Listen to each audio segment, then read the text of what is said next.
Assalamualaikum warahmatullahi wabarakatuh. Alhamdulillah rabbil alamin wal aqibatu lil muttaqin. Asyhadu an la ilaha illallah wahdahu la syarikalah wa asyhadu anna Muhammadan abduhu wa rasuluh. Allahumma shalli wa sallim ala nabiyyina Muhammad wa ala alihi wa sahbihi wa man wala amma ba'd. Para jamaah yang dirahmati Allah, alhamdulillah pagi ini kita bisa bertemu lagi dan kita senantiasa berharap mudah-mudahan setiap pertemuan yang kita selenggarakan itu benar-benar menjadi pertemuan yang mendapatkan ridha Allah, menjadi pertemuan yang bermanfaat di dunia wal akhirah. Amin. Para jamaah yang dirahmati Allah,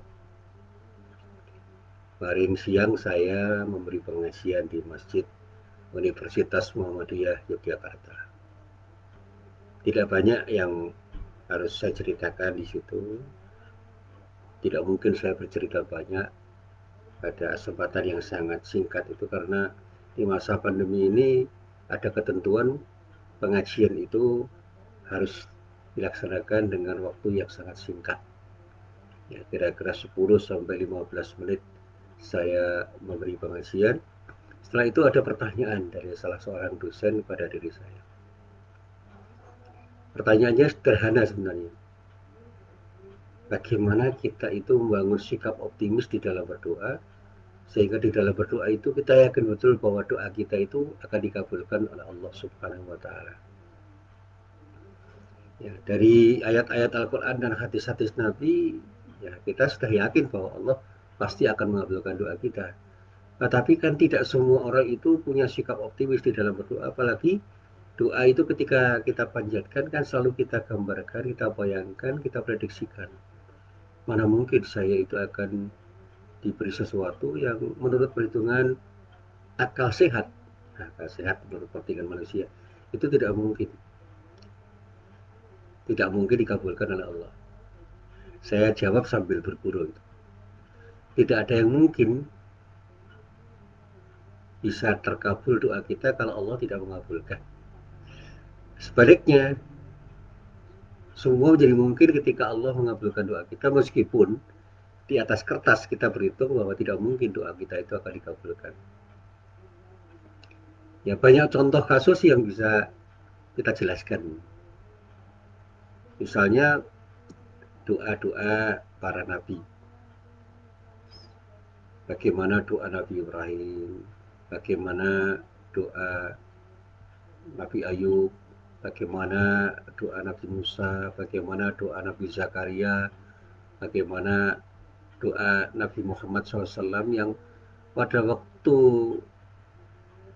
mereka berdoa, mereka yakin bahwa Allah itu akan mengabulkan. Cuma kapan, di mana, dengan cara apa Allah mengabulkan?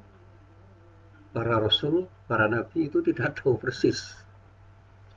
Nah, dulu saya pernah bercerita tentang bagaimana Nabi Zakaria itu berdoa kepada Allah dengan harapan Allah memberikan anak pada beliau. Padahal pada waktu itu beliau sudah tua dan istrinya itu dianggap orang atau diprediksi orang itu menjadi istri yang sudah tidak mungkin melahirkan karena dalam bahasa kita sehari-hari istrinya itu mandul. Nah, itu kan prediksi manusia. Demikian juga prediksi yang diberikan oleh para tabib terhadap Nabi Ayub pada waktu itu saya ceritakan. Mustahil Nabi Ayub itu akan sembuh dari penyakitnya karena penyakitnya itu adalah penyakit yang secara umum dipandang oleh para tabib sebagai penyakit yang tidak bisa disembuhkan. Nah, sekarang ini kita juga bisa bercerita. Banyak orang yang sakit yang oleh para dokter sudah dikatakan tidak mungkin disembuhkan dengan pengobatan apapun. Demikian juga ada seorang yang sudah tua. Jadi usianya itu 65. Laki-laki 65 yang dikatakan dalam bahasa sederhana itu sudah tidak punya harapan untuk punya anak. Dan beliau itu punya istri yang usianya itu sudah 44 tahun. Tetapi istrinya itu belum menopause. masih mengalami menstruasi dan sudah lama menikah. Ternyata dalam satu waktu istri itu hamil dan melahirkan. Jadi anak pertama lahir ketika istrinya itu berumur 44 tahun, suaminya itu umur 65 tahun. Ini kan sesuatu yang luar biasa. Begitu juga cerita-cerita saya tentang orang-orang yang dekat dengan saya. Saya punya 3 cerita penting tentang orang yang sakit. Yang pertama murid saya, perempuan, yang ibu bapaknya itu sangat dekat dengan saya. Yaitu divonis punya penyakit yang diakibatkan oleh virus yang ada di otak, yang tidak mungkin sembuh. Di rumah sakit itu waktu itu 5 hari lah kira-kira di ICU. Dan kemudian dikeluarkan dari ICU dan masih opnam di rumah sakit yang seluruhnya itu memakan waktu kira-kira 24 hari. Udah habis-habisan, duitnya habis dan harapannya habis. Tapi saya berkali-kali besok ketemu dengan ibunya, saya katakan, ayo bersikap optimislah untuk selalu berharap dari Allah. Mudah-mudahan Allah beri yang terbaik. Terbaik itu bisa jadi anaknya dipanggil Allah meninggal, bisa jadi terbaik itu anaknya tetap sakit, tapi terbaik itu bisa jadi anaknya sembuh. Ternyata yang ketiga itu yang terjadi, anaknya sembuh, bisa keluar dari rumah sakit, melanjutkan kuliah, lulus, dan sekarang sudah bekerja. Nah itu berasal dari Pekalongan, perempuan itu. Anaknya kenal dengan saya karena murid saya, mahasiswa saya. Yang kedua ada murid saya yang satu itu divonis akan meninggal antara 6 sampai 7 bulan karena mengalami sakit leukemia. Leukemia itu sakitnya. Dan dokter sudah angkat tangan waktu itu. Dan karena kepasrahan dia kemudian menunggu kematiannya di pesantren di Jawa Timur. Kalau nggak salah waktu itu di Malang. Nah, setahun dia nyantri, ternyata belum meninggal. Lalu dia mencoba memberanikan diri untuk memeriksakan dirinya ke rumah sakit. Dan ternyata dari hasil penelitian rumah sakit melalui penelitian laboratorium dikatakan bahwa penyakitnya hilang. Dan ketika itu saya ceritakan kepada para dokter, ada dokter yang percaya, ada yang tidak. Tapi ada dokter yang percaya karena apa? Dia itu pernah merawat seorang yang sakit dan dioperasi sampai kalau nggak salah 6 kali operasinya. Dan operasinya itu menghasilkan sesuatu yang biasa karena apa? Di dalam tubuhnya itu ada paku, paku betul. Di antara pakunya itu paku baja, paku baja. Dan menurut cerita yang dioperasi itu seorang perempuan yang diceritakan oleh banyak orang disantet. Nah, dokter-dokter yang tidak punya pengalaman seperti itu kan mengatakan itu mustahil. Bagaimana paku yang besar? Pakunya itu ada yang sampai kira-kira 3 cm lebih. Masuk di dalam tubuh orang itu kalau secara nalar manusia itu kan tidak mungkin. Kalaupun masuk dalam pencernaan kan bisa merusak semua jaringan pencernaan yang ada di dalamnya itu. Nah, tapi tidak ada yang rusak di situ. Begitu dikeluarkan dan kemudian di treatment dengan treatment yang sungguh-sungguh, orang itu sembuh. Sehingga dokter itu kemudian menulis kisah nyatanya itu dalam sebuah buku kecil yang kemudian diberikan kepada saya dan kemudian saya pinjamkan kepada orang yang sampai sekarang nggak kembali. Dokternya masih ada sampai sekarang, itu dokternya teman saya. Itu adalah yang menurut perhitungan manusia mustahil tapi terjadi dan tidak mustahil dalam kenyataan. Dan yang ketiga cerita tentang murid saya yang sampai saat ini masih ada menjadi dosen di sebuah perguruan tinggi Muhammadiyah di Jawa Timur. Dia itu tertabrak kendaraan roda 4 dan sudah masuk ke ICU. Para dokter, para perawat sudah angkat tangan dan keluarganya pun kata dia itu sudah menyiapkan upacara kematian. Tetapi Allah berkehendak lain, dia sembuh. Jadi ada hari kelima kata dia, itu dia siuman dan kemudian dipindah ke SAL dan sembuh akhirnya bisa kuliah karena waktu tabrakan itu dia masih di SMA di Jogja dan lulus S2 sekarang jadi dosen. Nah perhitungan medis kan mustahil. Tapi dengan doa yang dipanjatkan oleh kedua orang tuanya, saudara-saudaranya, dia sembuh. Nah, inilah yang saya katakan kekuatan doa. Makanya saya katakan kepada dosen yang bertanya kemarin siang, bersikap optimislah ketika berdoa, karena kita tidak tahu bagaimana cara Allah mengabulkan doa kita. Bahkan pada hal-hal yang mustahil sekalipun menurut perhitungan manusia, ada kemungkinan itu terjadi karena kehendak Allah. Sebaliknya ada hal-hal yang menurut perhitungan manusia itu pasti terjadi kalau kita berhitung di atas kertas dengan akal pikiran kita. Karena kehendak Allah bisa tidak terjadi. Itu di dalam kejadian sehari-hari gitu. Dan pengalaman saya menunjukkan seperti itu. Saya punya pengalaman yang banyak. Menurut perhitungan di atas kertas saya itu harus memperoleh sesuatu. Tapi sesuatu yang saya harapkan saya peroleh itu tidak saya peroleh. Saya waktu itu heran, kenapa ya? Ada yang salah dalam diri saya. Ternyata memang ada kesalahan-kesalahan yang saya lakukan sehingga apa yang seharusnya saya lakukan itu tidak terjadi. Tapi ada sesuatu yang menurut diri saya tidak salah. Tapi ada faktor-faktor X, faktor-faktor yang sampai saat ini belum saya ketahui. Sesuatu yang seharusnya terjadi itu tidak terjadi. Saya heran. Ada faktor-faktor internal atau eksternal yang saya coba untuk saya telisik, itu sampai sekarang belum ketemu. Ternyata sesuatu yang seharusnya saya peroleh itu tidak saya peroleh. Padahal di atas kertas perhitungan rasional saya itu pasti akan saya peroleh. Nah sebaliknya, banyak hal yang seharusnya tidak terjadi pada diri saya itu terjadi. Dan akal pikiran saya tidak sampai untuk mengatakan itu terjadi dengan penalaran-penalaran yang rasional, murni. Tapi faktanya terjadi kok. Waktu saya ditanya oleh mahasiswa saya, Pak Musin pernah punya cita-cita jadi dosen? Saya katakan tidak. Saya itu hanya ingin sekolah, hanya ingin kuliah, dan kemudian bekerja semampu saya. Nah, tapi saya yakin Allah pasti akan memberikan yang terbaik untuk diri saya karena saya ingin menjalani proses ini dengan sebaik-baiknya. Saya jalan dengan baik. Dan insya Allah saya ingin selalu berjalan dengan benar. Dan ternyata Allah memberikan sesuatu yang dalam bahasa para kiai saya itu min khaitu wilayah tasib. Yang tidak disangka-sangka oleh orang yang mengalaminya. Dan itu yang selalu disampaikan oleh guru saya. Dari surat At-Talaq ayat 2 sampai ayat 3. Wa may yattaqillaha yaj'al lahu makhraja wa yarzuqhu min haitsu la yahtasib. Kebetulan saya itu berangkat dari orang yang tidak berpunya ya. Miskin betul ya tidak, tetapi menurut perhitungan saya itu saya tidak mungkin hidup layak secara ekonomi. Pada waktu saya itu lulus dari perguruan tinggi, waktu lulus dari perguruan tinggi, saya itu dalam bahasa Jawa tok jimbiji.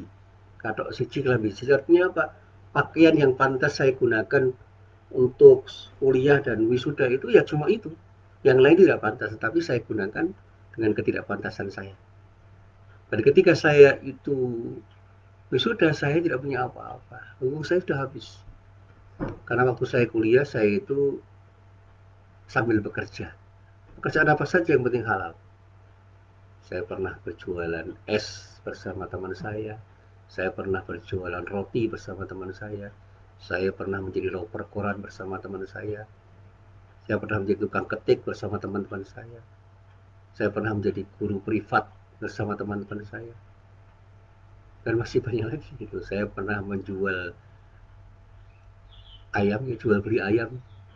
Jadi hari Minggu itu saya pakai sepeda dan saya memang tidak punya motor. Saya bersekolah berkuliah itu dengan sepeda ontel itu. Ya sepeda biasa itu.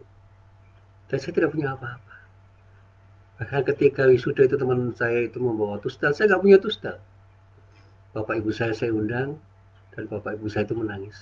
Bukan karena sedih, karena terharu. Bagaimana orang seperti saya kok bisa sekolah, bisa kuliah, bisa lulus. Dan setelah lulus saya tidak punya gambaran apa-apa untuk bisa bekerja. Ya. Saya waktu itu diminta oleh seseorang namanya Ali Imron yang diutus oleh Pak Jasman Al-Kindi waktu itu menjadi rektor Universitas Muhammadiyah Surakarta untuk bertemu dengan Pak Jasman. Nah karena saya diminta untuk bertemu, itu barusan saya lulus itu, saya ketemu sama Pak Jasman. Saya bertemu dengan Pak Jasman, saya sapa karena Pak Jasman itu tetangga saya di Kauman dulu, kamu Kauman. Assalamualaikum warahmatullahi wabarakatuh. Saya dengan bahasa Jawa berbincang-bincang, saya terjemahkan saja ke dalam bahasa Indonesia. Bapak memanggil saya, iya, saya panggil kamu untuk membantu saya, dan kamu pasti bisa. Membantu apa, Pak? Kamu bisa jadi dosen? Saya belum punya pengalaman jadi dosen, Pak, tapi saya pernah mengajar. Mengajar di mana? Di Madrasah Mu'alimin Muhammadiyah. Saya pernah mengajar di Madrasah Mu'alimin Muhammadiyah, dan itu pun juga sekedar mengajar asal-asalan lah gitu. Tetapi dia mengatakan kamu pasti bisa. Yang kedua, saya minta kamu membantu saya untuk mengurus DPP Muhammadiyah mendirikan majelis, yang mana majelis itu diberi nama waktu itu oleh Pak Jasman dan disetujui oleh PP Muhammadiyah, namanya Majelis Pendidikan Tinggi, Majelis Dikti. Kemudian dikembangkan Majelis Pendidikan Tinggi, Penelitian dan Pengembangan. Dengan siapa? Dengan tidak dengan siapa-siapa, sendiri. Di mana, Pak? Di kantor PP Muhammadiyah. Saya katakan, kalau Bapak memang meminta saya, insya Allah saya akan menjalaninya. Nah, pagi harinya saya ke PP Muhammadiyah waktu itu. Dan di sana ada kantor yang belum tertata, acak-acakan. Nah, saya tanya sama Pak Jason, Pak, ini kantornya, Pak? Iya, tata sendiri. Buat kantor sendiri, tata sendiri, buat proses administrasi sendiri sampai jadi. Karena kamu pasti bisa. Dan saya meminta kamu itu karena saya yakin kamu bisa. Masya Allah. Saya harus menata dari awal, mendirikan kantor untuk Majelis Dikti Litbang. Waktu itu saya dipandu oleh Allah Yarham Pak Rusli Karim, dosen IKIP negeri, sekarang namanya UNY. Akhirnya alhamdulillah semua jadi, dan begitu saya itu berkantor di sana, belum sampai 1 tahun saya berkantor di sana, Pak Jasa mengatakan kamu tidak harus di sini terus, kamu harus jadi orang yang lebih hebat dari apa yang saya minta. Jadi apa, Pak? Jadi dosen. Jangan begitu, Pak, kamu bisa milih jadi dosen di UMS atau di tempat lain. Iseng-iseng saya itu ketemu dengan beberapa orang di UMY yang waktu itu mahasiswanya masih sedikit. Saya tanya, mungkin nggak Pak saya ngajar di UMY? Nah, ternyata waktu itu ada yang bernama Pak Alfian Darmawan dan Pak Mustafa Kamal. Udah, kamu ketemu Pak Dasron Hamid, Allah ya. Saya ketemu, Pak, boleh nggak saya mengalamar di sini? Nggak usah mengalamar, kalau kamu memang mau segera kamu siapkan untuk jadi dosen. Saya heran, loh kok begitu? Saya belum punya ijazah, kok ijazah saya belum saya ambil dari IAIN. Nggak penting, yang penting kamu sudah lulus dan kamu mau. Setelah itu berlangsung kira-kira 2 bulan, saya betul-betul jadi dosen. Dan mengalir jadi dosen. Tahu itu ada tawaran beasiswa S2. Saya iseng-iseng daftar sehari sebelum ditutup pendaftaran itu. Dan saya diterima. Akhirnya saya lulus S2. Setelah saya lulus S2, kemudian mengalir seperti tidak ada hambatan, mengalir saja. Akhirnya saya jadi dosen Universitas Muhammadiyah Yogyakarta. Dan nomor induk saya nomor 002. Jadi saya ini dosen Fakultas Agama Islam Universitas Muhammadiyah Yogyakarta nomor 2, nomor 1 Ibu Nurrahmah. Nurrahmah itu istrinya Dr. Watik. Dr. Watik Pratikno. Sekarang masih ada di Jakarta dan sudah keluar dari UMY sejak lama. Jadi saya itu dosen tertua, misalnya. Tertua dari sisi masuknya di Fakultas Agama Islam Universitas Muhammadiyah Jakarta. Dan alhamdulillah sampai saat ini saya nikmati saja. Dan itu saya katakan kepada para mahasiswa saya. Saya tidak pernah membayangkan saya bisa jadi dosen. Saya itu cuma pembelajar. Saya itu dulu penjual roti, saya itu penjual koran, penjual makanan kecil, penjual es, tukang ketik, dan segala macam yang saya alami. Saya di masyarakat cuma guru ngaji di kampung. Saya itu mau balik kampung. Dan saya jadi dosen. Dan cerita di UMY kan saya pernah memimpin di beberapa lembaga, termasuk saya pernah jadi dekan Fakultas Agama Islam. Alhamdulillah. Semua itu saya coba renungkan. Apa yang saya peroleh ini? Saya ingat itu ada nasihat dulu saya. Berdoalah yang terbaik dari Allah. Jangan minta apa-apa. tapi minta yang terbaik menurut Allah. Maka doa saya yang selalu saya ucapkan itu Rabbana atina fid dunya hasanah wa fil akhirati hasanah wa qina adzabannar. Allah memberi apapun kepada saya terima, dan itulah pemberian yang menurut Allah terbaik dan harus saya apresiasi, saya anggap sebagai sesuatu yang terbaik dari Allah untuk diri saya. Makanya saya syukuri semua itu untuk saya sikapi dengan sikap syukur selama-lamanya. Sehingga kalau saya cerita lebih lanjut, saya bisa punya istri, saya bisa punya anak, saya bisa punya keluarga, dan saya bisa punya banyak hal itu. Itu semua mengalir saja dan tidak pernah saya berhitung untuk seperti itu. Makanya ketika ada teman-teman saya, ada mahasiswa saya bertanya, apakah Bapak itu dulu memang berjalan betul-betul penuh dukungan? Enggak, penuh hambatan dan banyak diremehkan orang, bahkan tidak hanya diremehkan, dihina orang, difitnah orang, dan saya jalani semua itu dengan senang hati. Karena apa?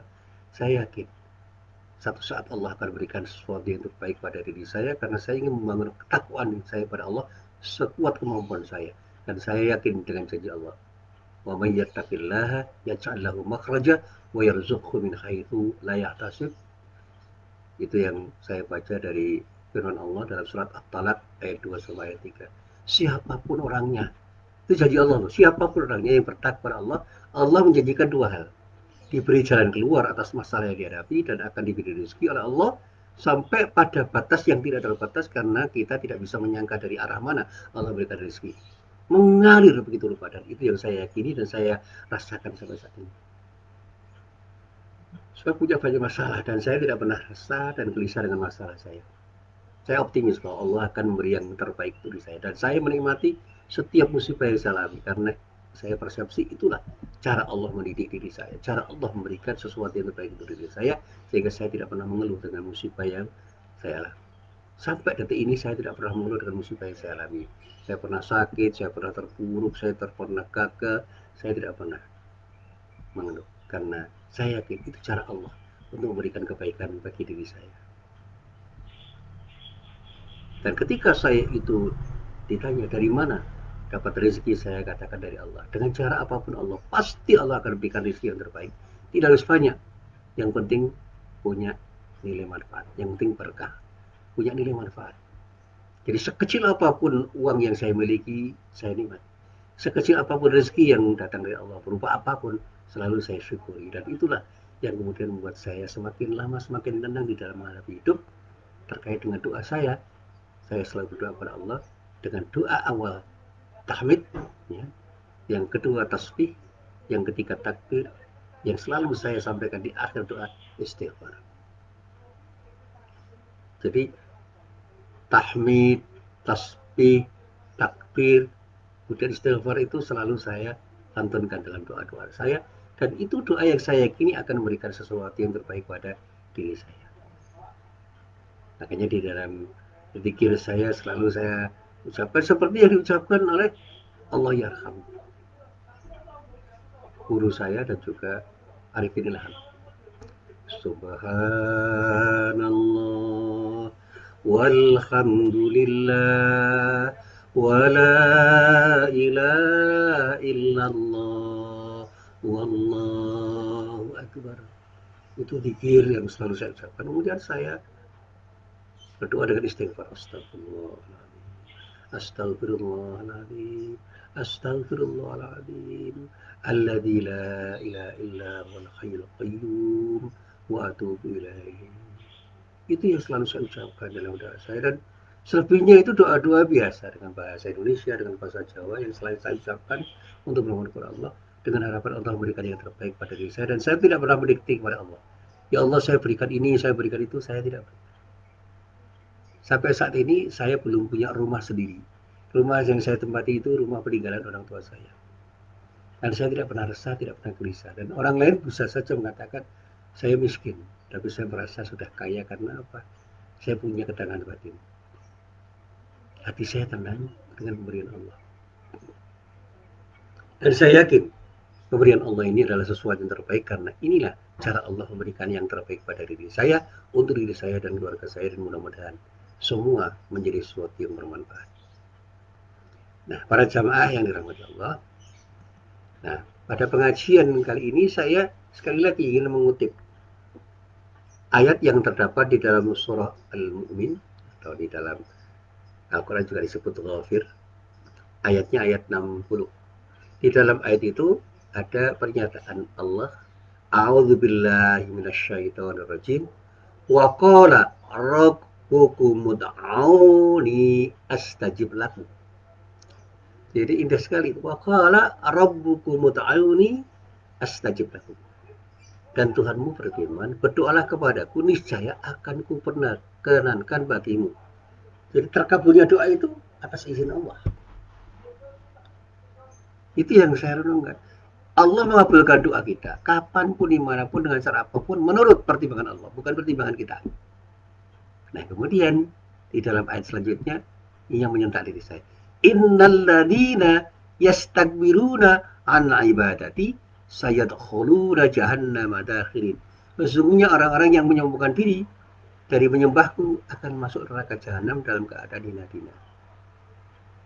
Jadi kalau orang itu tidak mau beribadah kepada Allah, termasuk di dalamnya dengan berdoa kepada Allah, dengan keyakinan penuh bahwa Allah akan mengabulkan doanya, siap-siap masuk neraka jahanam dalam keadaan hina-hina.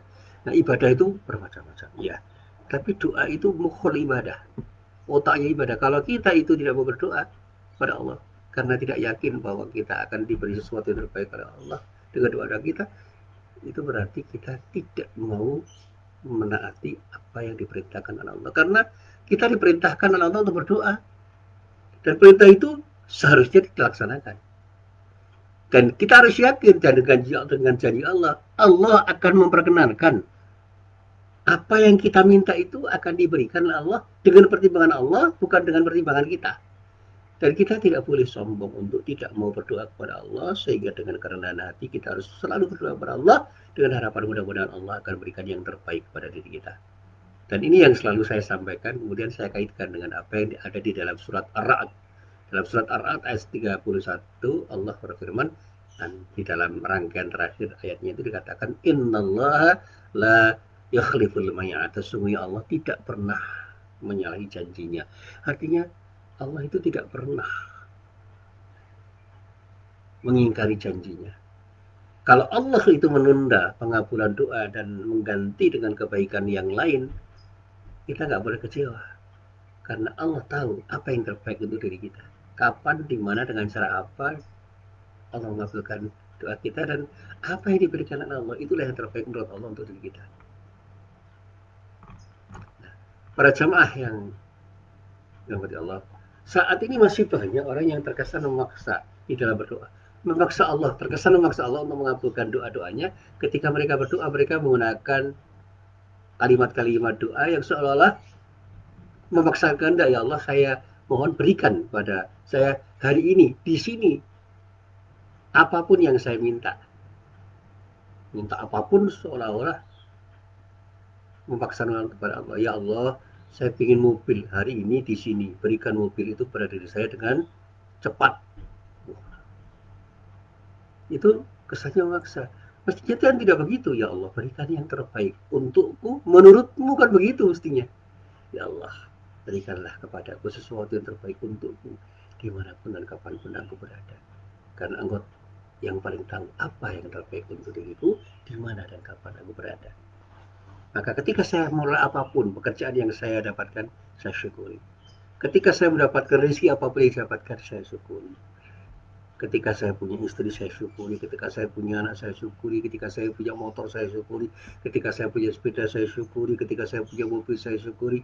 Dan ketika saya tidak punya apa-apa dibandingkan dengan orang lain, saya syukuri karena Allah tahu yang terbaik untuk diri saya dan orang-orang yang mendapatkan sesuatu yang berbeda dengan apa yang saya peroleh.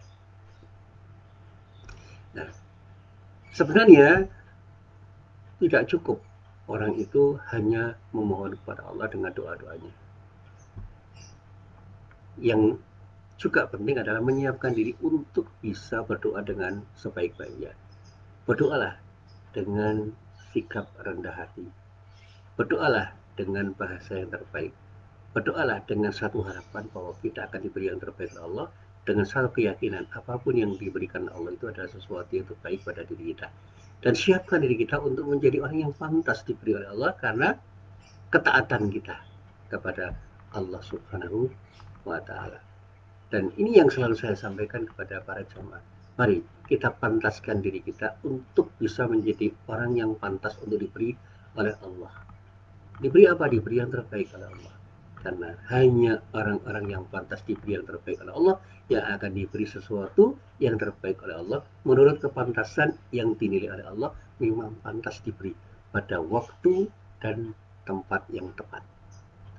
Jadi jangan pernah kita iri dengan orang lain diberi oleh Allah dengan pemberian yang telah diberikan oleh Allah pada diri mereka, dan kita harus mensyukuri apapun yang sekarang ini diberikan oleh Allah pada diri kita, karena pemberian Allah itulah sesuatu yang terbaik menurut Allah untuk diri kita. Tinggal bagaimana kita mensyukuri pemberian Allah yang memang telah diberikan oleh Allah dengan pertimbangan yang terbaik dari Allah Subhanahu wa Ta'ala.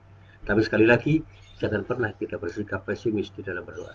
Bersikap optimislah ketika memohon kepada Allah dengan harapan Allah akan memberikan yang terbaik bagi diri kita di waktu dan di tempat yang tepat, dan juga dengan cara yang setepat-tepatnya, karena Allah adalah yang maha bijaksana yang selalu akan memberikan yang terbaik untuk diri kita dengan cara apapun menurut pertimbangan Allah Subhanahu wa Ta'ala.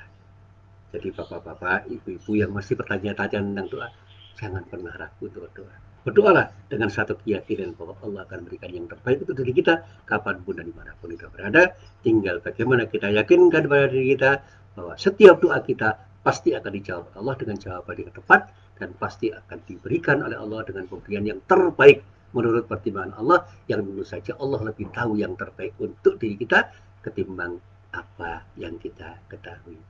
Inilah apa yang bisa saya sampaikan dalam pengajian pagi hari ini. Mudah-mudahan bermanfaat. Billahi taufik wal hidayah. Wassalamualaikum warahmatullahi wabarakatuh.